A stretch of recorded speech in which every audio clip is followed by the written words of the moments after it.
nitty gritty, bleeding purple my city. Don't score with the Steelers, no enemy. Ozing some Hennessy, catch us out stomping the yard. Candy yards, my foot McHenry. See, it's nitty gritty, Nick and Keith gon' get litty. 2 times a week, giving keys to the city. Tune and get with me. I got that, seeing the game little differently.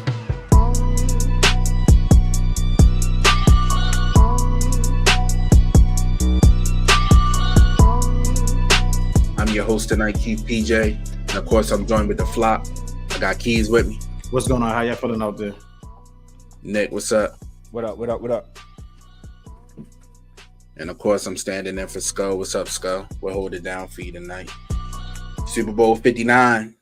Last night, the Philadelphia Eagles in dominating fashion defeated the Kansas City Chiefs in New Orleans 40-22. Jalen Hurts was 17 for 22 for 220 yards and 3 total touchdowns and an interception, while Pat Mahomes finished 21 for 32 for 257 yards and 3 TDs, but 2 critical interceptions, one being a pick six. Thoughts on Super Bowl 59, fellas?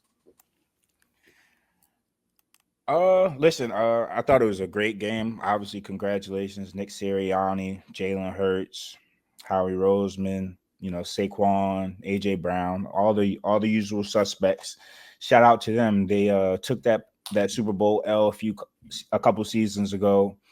Took that on the chin. They weren't able to get back to the Super Bowl the year after, but this season they were able to, keep everything, take it one game at a time. Early in the season, the Eagles were struggling. They didn't let that faze them. They obviously started playing a better brand of football, started getting rolling. Saquon started, just carrying them on their back until, and then he was such an offensive threat running the football that once you get to the Super Bowl, the Chiefs are selling out to stop the run.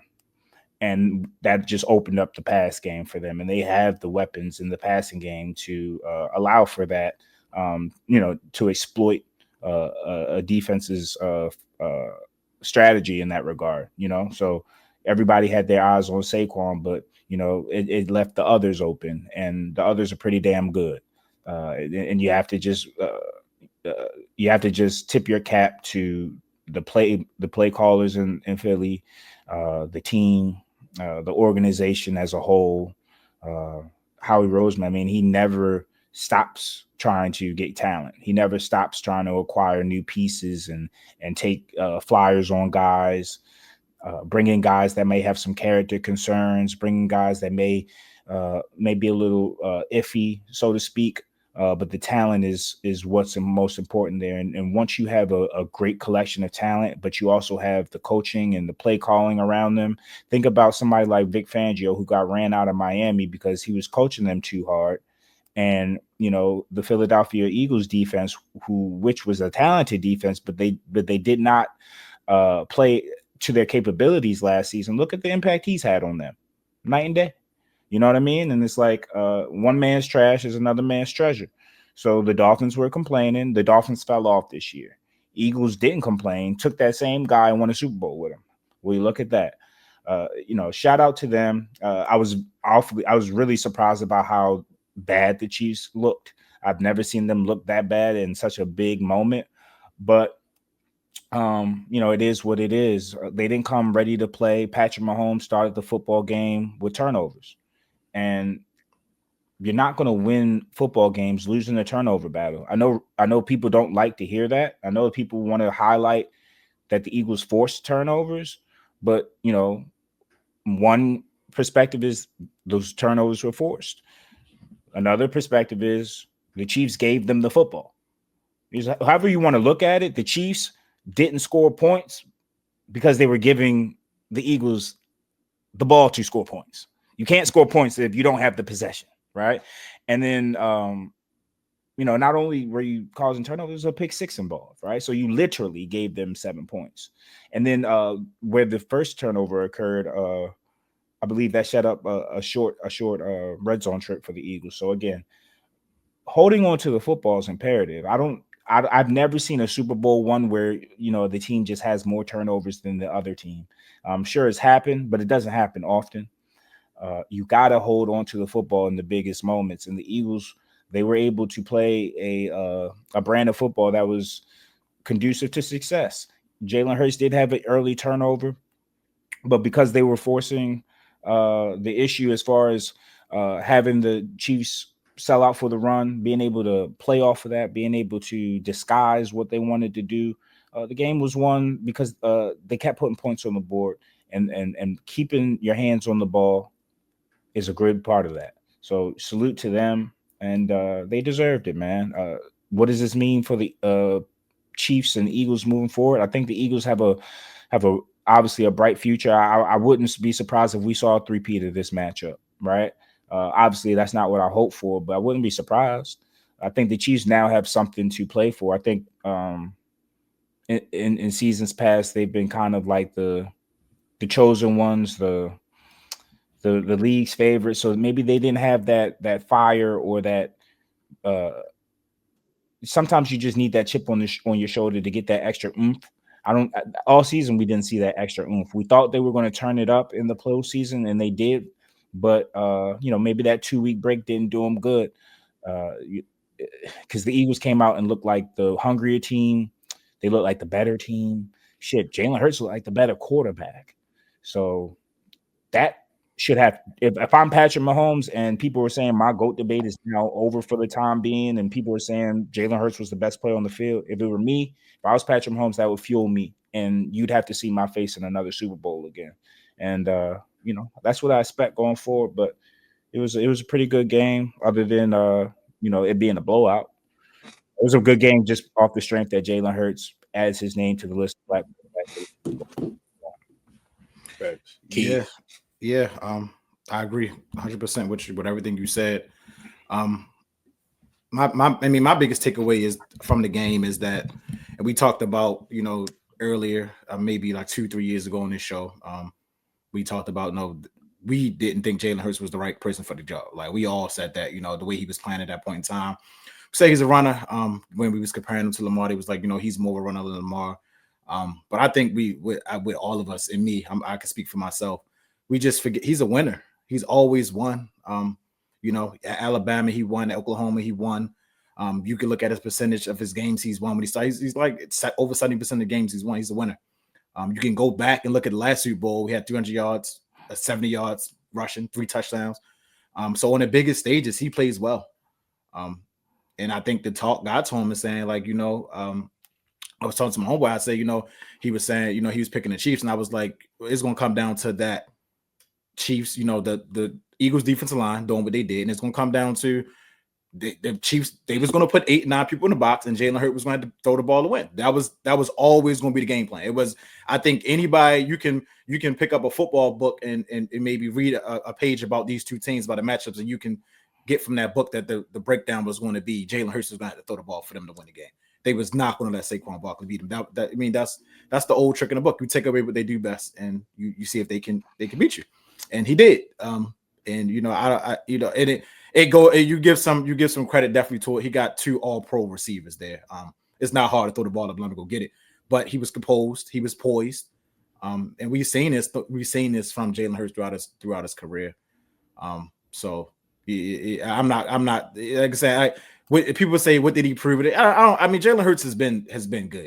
He's been the guy. It's just that he won a Super Bowl. Now he can get that. He proved it all. Yeah. Now he get that. Now you got okay. And we talk about the Lamar thing as far as he needed a Super Bowl. Now Jalen Hurts could just build his resume. He already got the ring, build his resume. Now you're looking at potentially going to the Hall of Fame at this point in time. Now, that's what happens when you win a ring early in your career. You can just start building your resume. And that's what he's going to do. You can't sleep about this. You can't take away the Saquon factor. Like that's the reason why they played. Justin Reed had to come. Justin Reed don't want to be in the box. He does not want to be down there. He want to be back defending that. And you saw what happened. The Eagles they just went over the top once Justin Reed came down.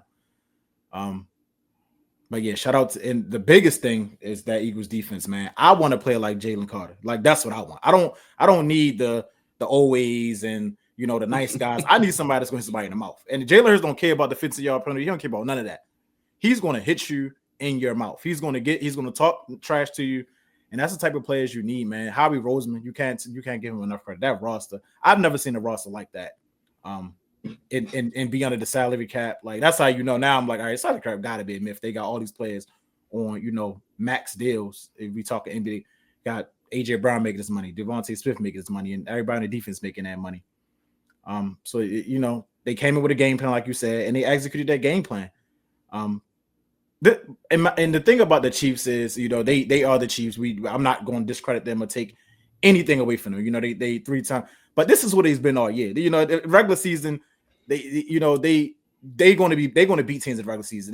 They can turn it on, switch it on, switch it off when they want to, and more than likely you playing teams that you probably are the Chiefs are better than you in the regular season. Like, it only take a little bit. You gotta in the regular season against the Chiefs, you got to pretty damn near play a perfect game to beat them in the regular season. But this is who they've been this year. They've been a team that sleepwalk. And like you said, we thought it was going to turn it on, and then they ran into a better team.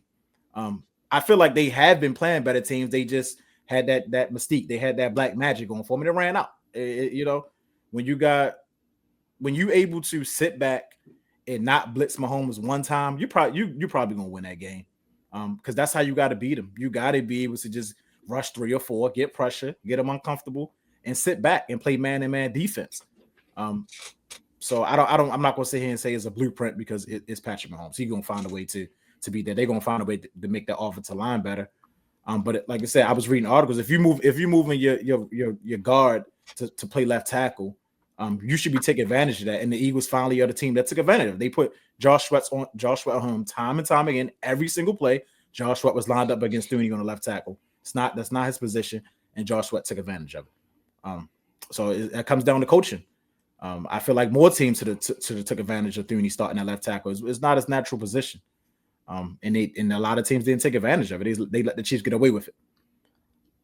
So I mean, Mahomes is going to be Mahomes, like you said. It is now next regular season we're going to see them.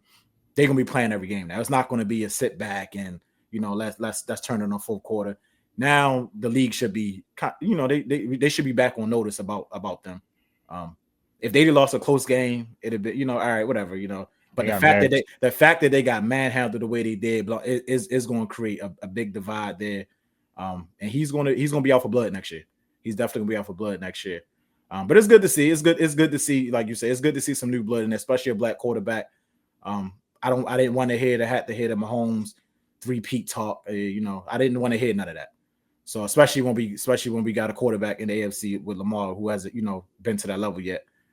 Well, that's my biggest takeaway. The Eagles, they destroyed the Chiefs. It wasn't really a contest. When you start seeing DeAndre Hopkins dropping wide open passes, it's gonna be a long game. Yeah, Chris Jones, he almost crashed out at that. Yeah, it was gonna be a long game when DeAndre Hopkins running wide. Mahomes do his thing. He run wide open. He dropped the pass. I think the Chiefs got a problem with. I don't know if he's fully back healthy yet, but Pacheco just don't look the same. I was about to ask you that, Keith. Yeah.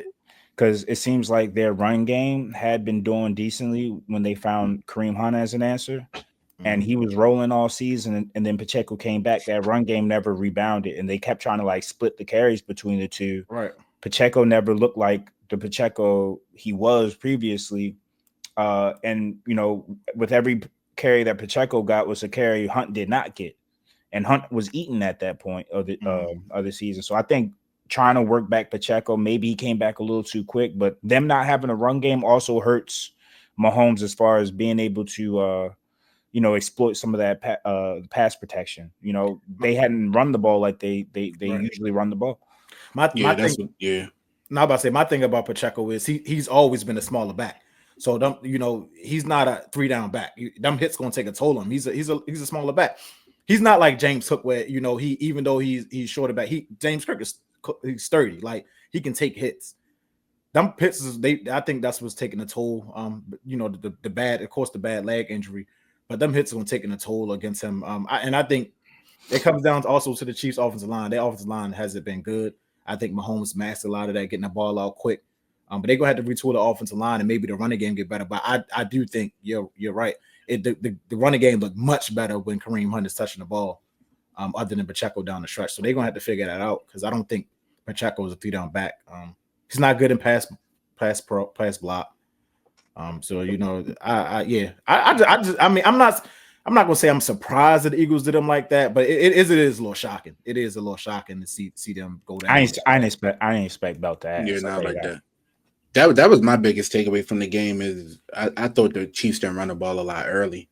9 of their first 10 plays was pass plays, and most of them incompletions, to be honest with you.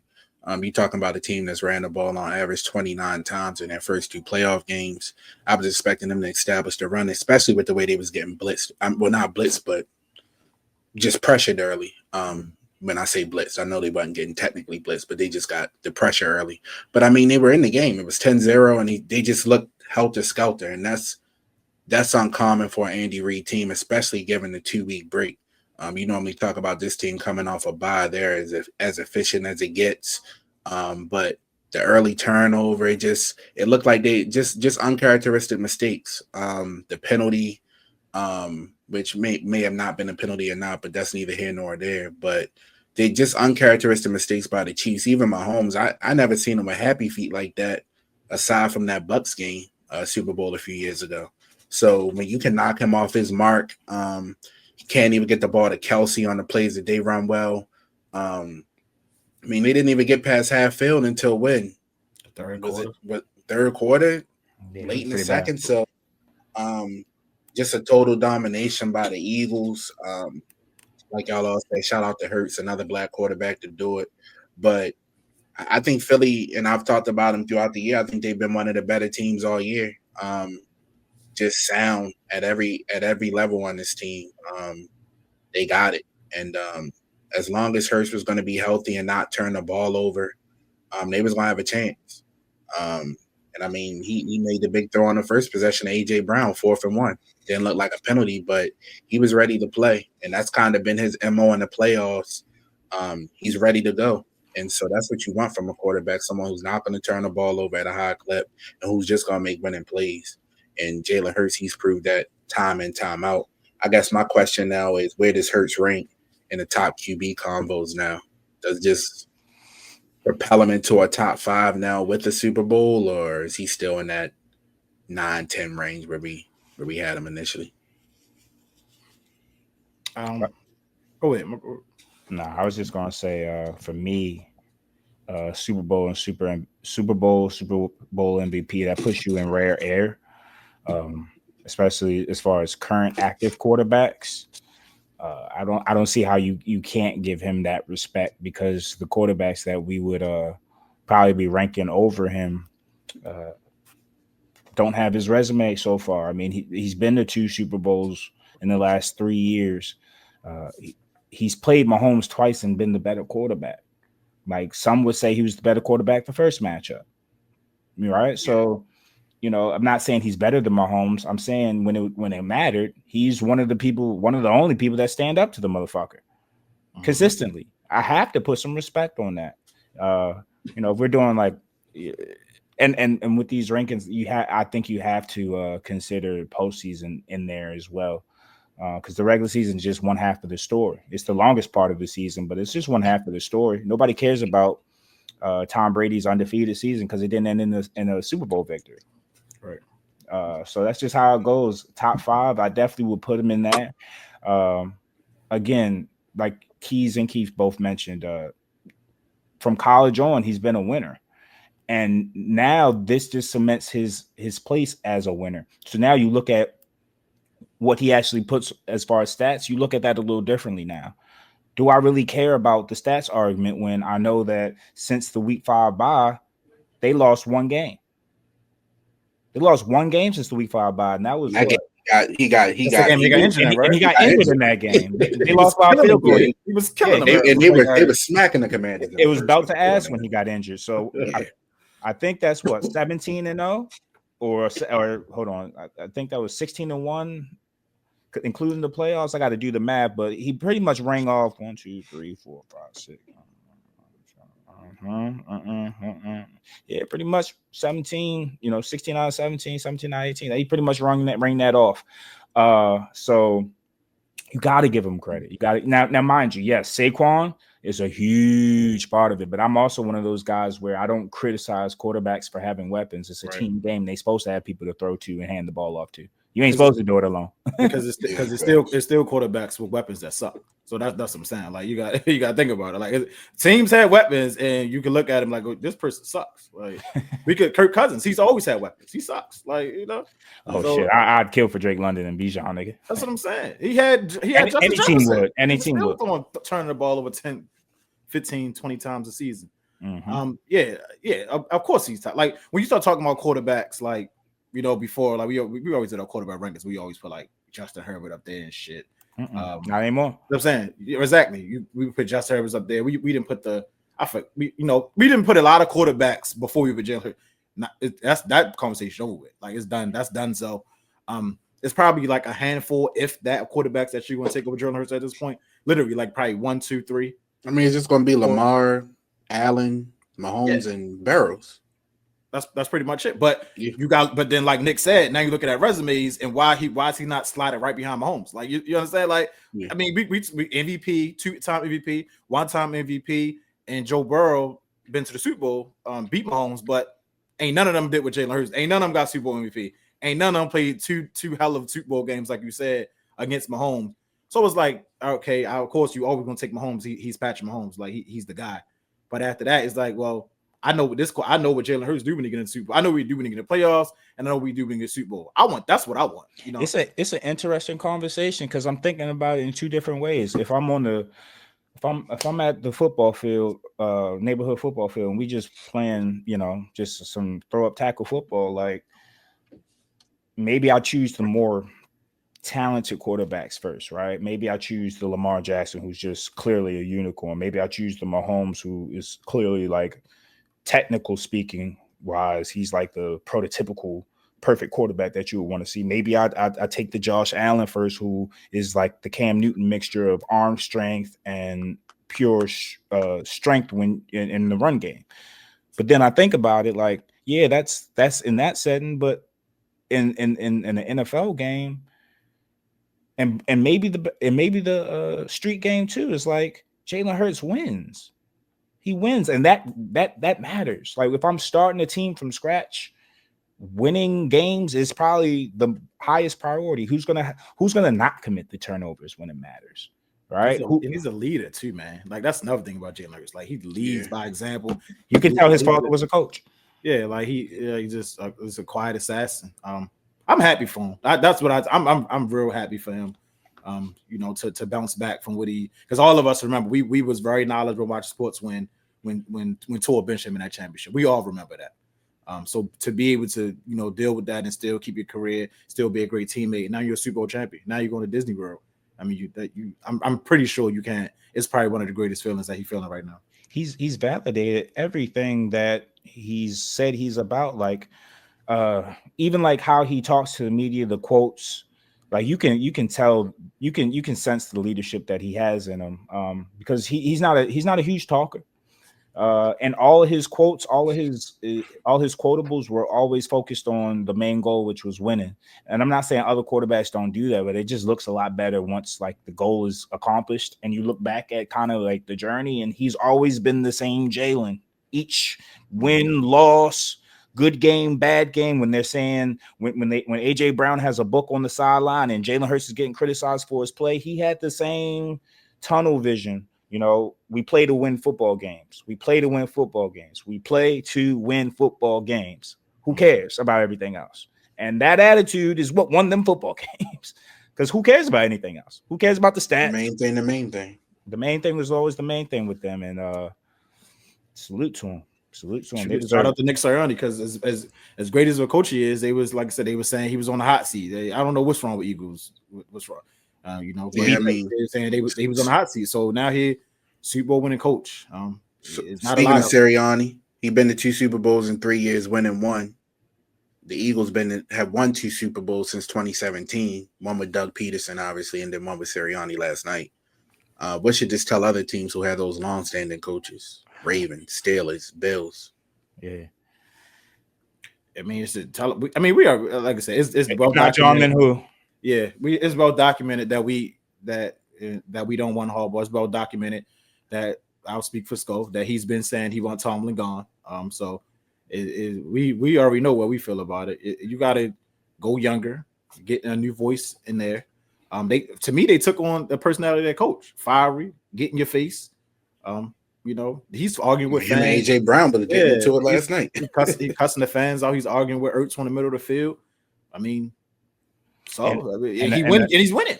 So that's all. And another thing you can put a feather in his cap. He beat the coordinator allegations too, because I remember when he first went to the Super Bowl, he lost his coordinators and it looked a little rough last season, right? But they Steichen and Steichen and who's the other guy? Gannon, right? Yeah, Gannon. Yeah. But see that, but it's like, and I agree 100%. But then you get Fangio and Lamar, and they probably better than both of them. So it's like crazy. They probably. I mean, Fangio might get into the Hall of Fame as a coordinator one day. And Lamar about to be a head coach, so we'll see what he gonna do. So you know how to do much in New Orleans, but. I actually like him in New Orleans though. I think once they get this that is a tough place cap space, that's just gonna take them some time. Once they get that cap together, but yeah, shout out to them. I'm interested to see next season what they how the Chiefs gonna bounce back. We'll see because we got Ravens play them, of course. But it's interesting to see that how they did that because Kelsey was non-factor. I wonder how his career, was because even though they say he turned off, he definitely has lost a step. Like he's getting older, and that's only just not saying that he's a bum, not saying taking anything. He's just older, and you can see it. You can definitely see it. This is the first season where you actually see okay, he's a little bit older now. And this is the first season like he didn't have that hip hop flair to him. Like once he added the country like alternatives, like bro, he got long just for men's hair now. Like that's not the Travis Kelce I know. Double shot of whiskey. That's not the Travis Kelce I know. People are like you should just stay with Thick Shorty. Like that's See, Chauncey Gardner tweeted that. On the story, they were saying. Like you need to get back to the basics, my boy. Them Gators wild though. Shout out to CJG for sure. We talked about Howie Roseman a little bit earlier. So if you look at the Eagles' last 5 drafts, I'm gonna just throw out some names to y'all: Jalen Hurts, Devontae Smith, Landon Dickerson, Milton Williams, Nakobe Dean, Cam Jurgens, Jordan Davis, Jalen Carter, Nolan Smith, Cooper DeJean, Jalix Hunt, and Quinion Mitchell. Jesus, and what's name got hurt and they ain't miss a beat. Howie Roseman didn't draft somebody off potential who didn't have no sacks in college. He drafting dogs who producing at the highest level. A lot of these dudes SEC guys. But that's where the foundation of the championship team start. Getting these guys on cheap deals who are going to produce. And you mix them with a veteran like Slay. You mix them with a veteran like Graham, and that's how you take off. That's how you build your team. Where don't they have help? And to your point, it's the high draft pick, high pedigree young players with the high pedigree vets. They're not bringing in Eddie Jackson. They was bringing in slaves of the world. You know what I'm saying? Yeah. They're not bringing in Deshaun Jackson and shit. Like, like even Dotson. Like that was somebody who didn't do anything in the regular season, but did he not make a big play in the playoffs? I mean, in the Super Bowl, and he had a touchdown in the playoffs too. I think against the Commanders. He has that pedigree, right? Like he was a high draft pick. He has talent. You can't speak to kind of like his opportunity throughout the season, but when he was given the opportunity in the postseason, he's talented enough to do something with that opportunity. So it's just little things like that. Little when you take flyers on people, when you're not drafting based off of character, you're drafting based off I'm trying to win a fucking Super Bowl.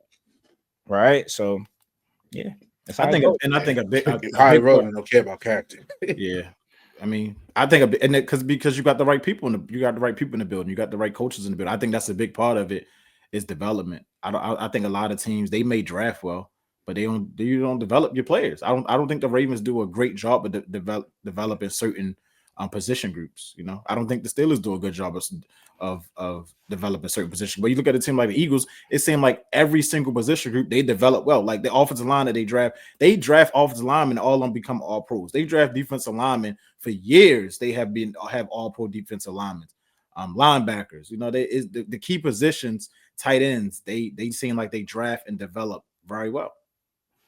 Yeah, I think for the Ravens specifically, we kind of overrate our development system. We think that, if a player is usable by year 4, year 5, we've develop them. And it's like, we shouldn't have to wait 4 or 5 years for impact, right? Like, I need impact now, right? So that's kind of like just the philosophy that we have as a Ravens organization.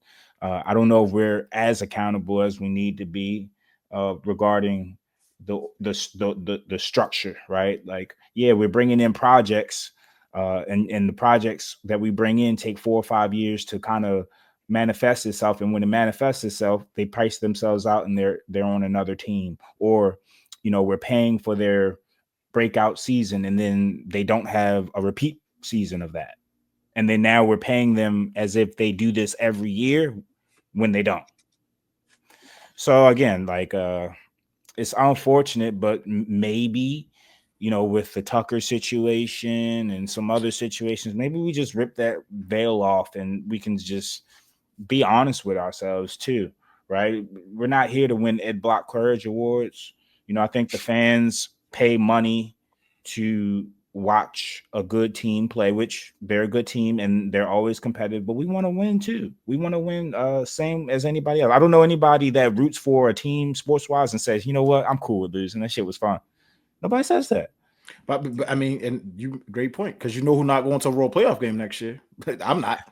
So it's like, it's not. I don't know how much money the Ravens make off of that, but they making something. They doing something if they getting fans traveling to the game. So they seeing something. They seeing some type of paper from that.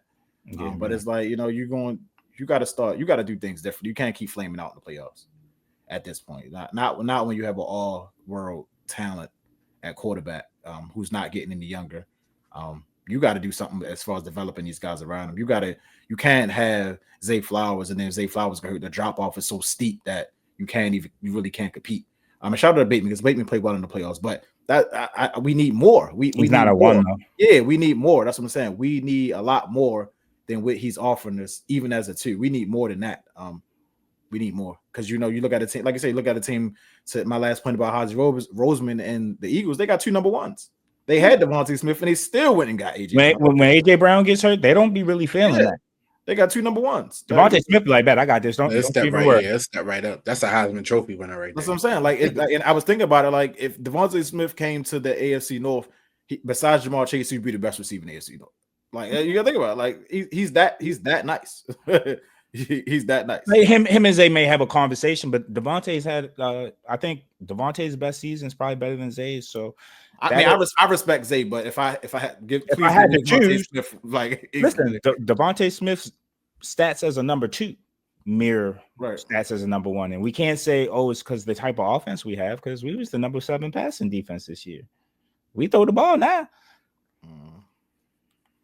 So yeah, they just the depth. It's about developing the depth. We need more than a Bateman at 2, and then he goes down, and we got to deal with Tylen Wiles out there. Like, you're not. Come on, man. Like that. How can you compete? How you compete? You can't compete like that. Like in big games. Like, and I'm not saying that. I think the Eagles would have beat anybody last night. I'm putting on the record. They would have whipped anybody ass. That they just was right. We said that they were the best team we faced all year. Yeah, like, it was just their time. I think they would have beat anybody that was opposed to them yesterday. But even still, it might have been worse if your number 3 is Tylen. Like, you got to develop better with development. Like, just imagine if we had Brandon Stevens taking AJ Brown that whole game. Like, come on, man. Like, you're not gonna be able to compete with the best teams with the type of who you wants to be your number 1s, like, or your depth chart for that matter. Like, you got to build the roster. And we thought we had a good roster, but when you look at the teams that advance in the playoffs, the roster is not the same. It's really not. And I hate bringing this guy's name up, and I probably won't even bring the name up, but I'm just saying, like, a team like the Eagles wouldn't run away from bringing in talent. And I'll just leave it at that. They're the team that does not run away from bringing in talent, whether it works out or does work out. That's to be seen. But they usually bring in the right people, the right guys, and regardless of how it works out, they are comfortable knowing that, hey, we took a bet on talent. And I think that is an issue here. We don't take the bets on talent. We take the bets on the culture. We take the bets on the development system, the coaching. Nah, stop. And they got, and They got to start developing because it's guys that you have to pay Kyle Hamilton. You're going to have to play Zay Flower, but you're going to have to play these people. And so the roster, you ain't going to be able to fill out a roster. You're going to eventually have to pay a cornerback because you can't pay Brandon Stevens and Nate Wiggins so young. So you're going to have to bring somebody in here. You know what they say, Keith? Just be patient. No, see, you know what I'm saying? You be patient and keep losing. I don't want to keep flaming out in the playoffs. Like I'm good on that. I'm good on that. Yo, we've turned into Cowboys fans. Like we have a new excuse every playoff failure. I seen you was the Twitter seemed to be the villain today. What was that? What's that? Now you hate Lamar. What's that about? Yeah, apparently I hate Lamar because I wasn't rolling with, and you guys may agree because it's not a bad take. They were saying like our defense doesn't force turnovers, and if you look at Super Bowl teams of past, it's not always on the offense to just be perfect because the defense steps up and makes key plays and helps to kind of bring the wins home. And I don't even disagree with that. My issue is let's just keep it at the Bills game. If there were 0 turnovers to 0 turnovers, who do you think wins the game? I mean, I say this to everybody. If the Ravens return the ball, the Ravens beat them by 3 touchdowns. What the fuck are we talking about? I think in real life, man. I mean, the Ravens beat them, but it's not even a close game. The Ravens return the ball. It's not close at all. And somebody said, "I don't care if I don't care if we committed 4 turnovers. We should have forced turnovers." And that's when I just stopped talking. You can't. That's not even a legit conversation. Who the hell cares if you force 1 turnover if you give the ball over 4 times? What do it matter? So the only way that conversation that makes sense is if the Ravens turn the ball over 4 times and we force 4 turnovers. That's not ever going to happen. So the conversation is you're right. I would have just stopped talking because they just like at that point they just talking. I'm thinking a lot of. I feel like the Ravens fans, and I ain't trying to ruffle them, but I just feel like we got too many fans now. That's not like from here. Like it's too many hands in the pot. Lamar made us a national brand. Yeah, Lamar, like we're a national team. When I'm in Buffalo and I got fans from Ontario telling me they're Raven fans, and never been involved. You would never be a Raven fan living in Ontario, like so. Like I just think it's too many hands in a pot, and a lot of this got to deal with people who really not here and who don't. They know what the Ravens are the last 5 to 6 years. This shit don't make them feel no type of way. Like I haven't felt that feeling that I felt in 2012 in 13 years, and I don't do this to. I don't know about y'all. Everybody, we fan the same way. I know how Keith is about the Lakers. Keys, I know how you is about the Sixers and shit. When they nice, you turned up. Like niggas want to win. That's just really what it is. And then again, it's not even bad points, right? Like, yeah, our defense, as far as having consistent playmaking, consistent being able to turn teams over, sacks, D-line, hell no, it don't look like the Eagles. Hell no. But we lost the game by 2 points. And the defense was the best defense in the league the last 8-9 games of the season. The defense got stops in the second half, though. The defense kept about turning the ball over. They got stops. They let up 3 points in the game. They gave up 3 points in the second half. 3 points. They gave up 6 points and two field goals. And again, if we could have convert the 2-point tries, what are we talking about? We probably win the game with the 2-point tries. Likely was open on the first one, and Andrews dropped the second one. And Lamar's fumble. I don't know if y'all remember, but I remember because that shit haunts me. Von Miller was running down the field. He almost scored on that play. They got the ball at the 24-yard line. So you want to talk about the defense? That's 7 points that the offense gave the defense right there. That's just a cop out to try to say the defense. The defense did what that defense had to do, man. The defense did what they had to do. 273 total yards. The MVP quarterback held below 130. James Cook below 4 yards to carry, 67 yards. Like, come on, yo, that's a winnable football game. They had one big play, and that was the Kishore pass on Brandon. That was Brandon Stevens. Yeah, that's not even the defense. That's Brandon. They had one big play. You can't. Now, mind you, if we had Michael Parsons, shit might, it might have been a little better. But if we don't, again, run backwards and fumble, or throw an interception, or not fall on the football, you win the game. Yeah, you literally win the game. Yeah. So everybody knows the Ravens lost that game because of turnovers. That's the turnover. That was it. That's all to it. and then we'll shit on Jalen Hurts and say he didn't do that much because look at what the defense did. I'm like, yo, he had 1 turnover all postseason. We had 2 turnovers by our quarterback in the first half. He had one turnover all postseason. I don't want to hear about what the defense did. He did his part. Control what you can control. You don't play defense. People don't like winners, man. People don't. No, they like the Cowboys. They like being like the Cowboys. They want to make excuses every fucking time we fail, and it's always somebody else's fault.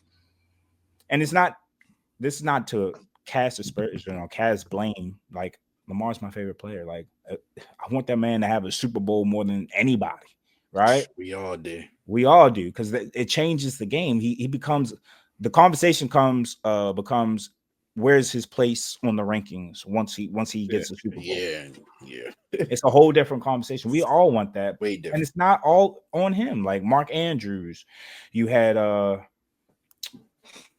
who are some of the other reasons we lost the game? And the play call and not just running the ball when he's supposed to run the ball. Not getting Derrick Henry involved. Shit, Derrick Henry dropped a pass. I remember in the first quarter, he was wide open. I felt like he would have housed that. Yeah. I told him to keep saying we only let him live because we scored on that possession. But he definitely had a touchdown. He dropped that. That was a touchdown. He was gone. Mm-hmm. But I'm not making no excuse for the Ravens. It is what it is. Get better or don't. We had a good enough team this year. Could it have been better? Absolutely. We had a good enough team to make some noise. I know damn well if the Chiefs was going to look like that, we could have did that at least. We could have showed up and looked like that. I think we would have gave the Eagles a much better because we would have been able to run the ball. It would have been contrasting but similar styles and whoever can stop who from doing what they like to do first. It was kind of easy to take Mahomes out the game because, like he's mentioned, you had a mismatch on the O-line from Jump Street. Their running game was non-existent. So at that point, you already behind the eight ball. We didn't have those issues. No. Oh, and we didn't see misdirections. We didn't see Lamar RPOs, right? I don't know what we can blame that too. Yeah, I don't know why the game plan just don't be what the game plan is. Like, do what you do best. Don't let them take you out what you do. It's still crazy that we didn't run one RPO. That's kind of crazy. When we RPO the Steelers to death. I was about to say it looked real good the week previous. But yeah, I mean, maybe that's a lesson we learned because we ran the ball more consistently this postseason. So maybe the lesson we have to adopt and learn for next year is, okay, now that we are cool running the ball when we're supposed to, like, let's include Lamar in trying to confuse defenses because we really have the cheat code every time we touch the football, we have a cheat code. Right. And the Eagles don't run away from that cheat code. They be using Hurts and Saquon down your throat. Yeah. Pause. On that note, we're going to our first commercial break. Nitty Gritty. When I want some sports news, Nitty Gritty is definitely who I'm tuning into, man. They show up each week with that uncut, that raw, that unfiltered sports news. They say the things that everyone else wishes that they can say, but they can't. Every Tuesday and Saturday, I am locked into my favorite sports show, Nitty Gritty. Nitty Gritty, the best show out right now. Tune in and listen, stupid. Just real quick before we get out of here, All-Star Weekend coming up this weekend. Got the Luka premiere tonight in LA, the Luka LeBron show. What's your thoughts, NBA? We got to see Jimmy Butler and Steph team up over the weekend. Their first game dominated the Bulls. But what's your thoughts on the association right now? As we'll dive more into that in the next upcoming weeks, I'm sure. It's back. The interest is back. At least there's some intrigue, some storylines, some new intriguing things to look at. It's not the same old. Good for the NBA too. I think the only game today is Lakers Jazz, so they got the spotlight of everybody. No, it's other games today. Oh, okay, I'm sorry. No, it's almost like a full slate. Well, not full, but okay. So on my app it says my team's one game today, so I got the Lakers as my team. My bad. But yeah, man. It's a lot of different storylines.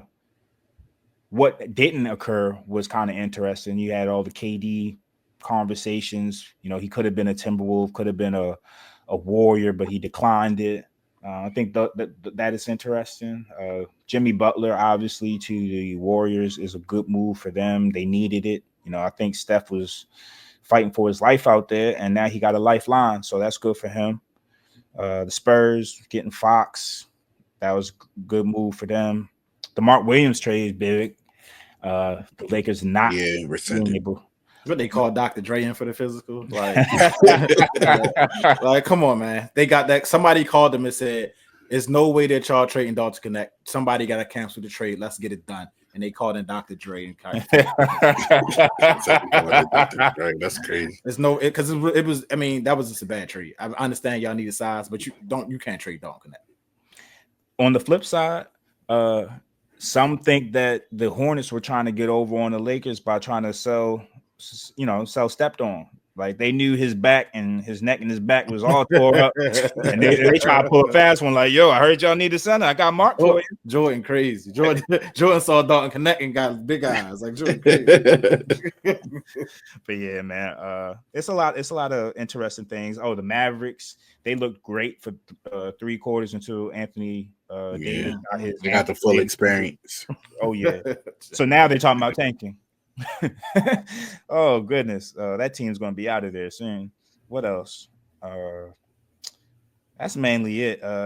It's gonna be a crazy race in the Western Conference. You got a lot of good teams bunched up out there, and salute to teams like Detroit in the East holding it down with a winning record. Yeah.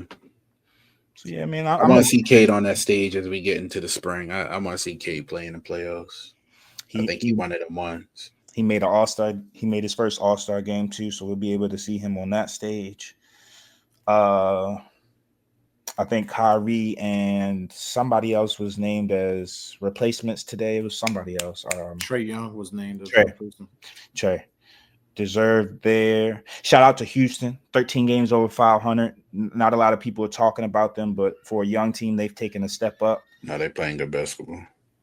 I'm surprised Julius Randle is still a Timberwolf. Oh, shout out to Memphis. They're a team nobody's talked about. Nobody's talking about Ja Morant, and I think that's great for Ja Morant. Like he's able to. My thing about Memphis is they always have a good regular season. They need to play better in the playoffs. Hell yeah, agreed. They do have a little different makeup with Edie now. Edie and adding Gigi Jackson to Jaren Jackson and Brandon Clark. They got some bigs now, some versatile bigs. Here come the Nuggets too. My fault. I make sure about the Nuggets playing well. Hell yeah. Now with the Grizzlies, I would love to see like another score on their team, but they didn't do that.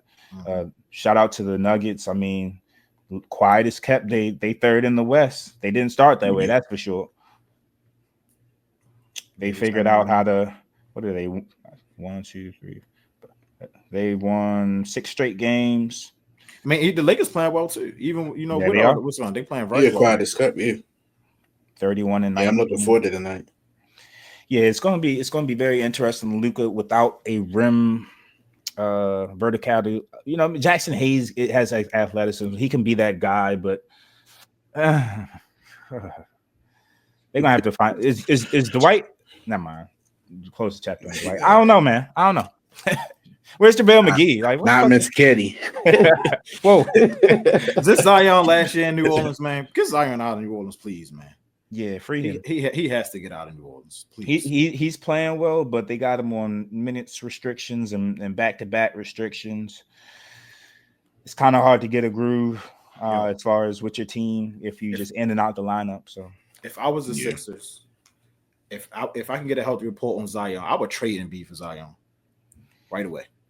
He's averaging 25, 7 and 5 on 54% shooting, but again, because Embiid is done. He ain't playing no more than 28 minutes. He got a 28-minute cap. If he can get healthy, because Embiid is done. Once you come on and say you get another knee surgery, your career is done. You're done, buddy. Pack it up. Yelling at Kelly Oubre. Who Oubre's been playing very well. Like get out of here. Go get surgery. Who shows up to work every day. Go get surgery and go sit down. You're done here. You Ben Simmons will end up having a long career to you, which is crazy. Ben Simmons sought after. He getting buyouts and shit. Like Now, my only issue with Joel is like if you were in so much pain, you didn't have to play over the summer and do whatever you did for Team USA. You didn't contribute. You just ran around like you could have been resting. He was with the French. Yeah, bro. Like you sold your NBA team for a gold medal, and then now you're trying to rehab on their dime and their time. So it's like I don't got no sympathy for him, yo. Like every time he come back, they start playing bad. Like they be playing well, and then he comes back and they start losing games. Like get out of here. At this point, it may be a lost season. Might as well just get the draft pick, keep it moving. Yeah, you got to tank it this year. There's no point even trying. I mean, the Sixers are talented enough to still make the playoffs because the Bulls will end up sucking. And, if he was right, I would say go for the play in and live with the results. I would love y'all in that situation as a spoiler, like that y'all would be a tough out, but it's just like he clearly talking about he ain't going to be healthy. He don't feel healthy. He's swelling with activity. It's like ain't much you can do with that. Ain't much you can do. Shut him down. Everything else though, not too many surprises other than that. Where my eyes will be peeled later, so we'll see how that goes. Yeah, facts. Yeah, so we'll be back to talk about that. Luka's debut later on this week. But if y'all had nothing else, we can wrap this up. Yes, sir. Yes, sir. So appreciate everybody tuning in. Everybody stay safe, be blessed. We out.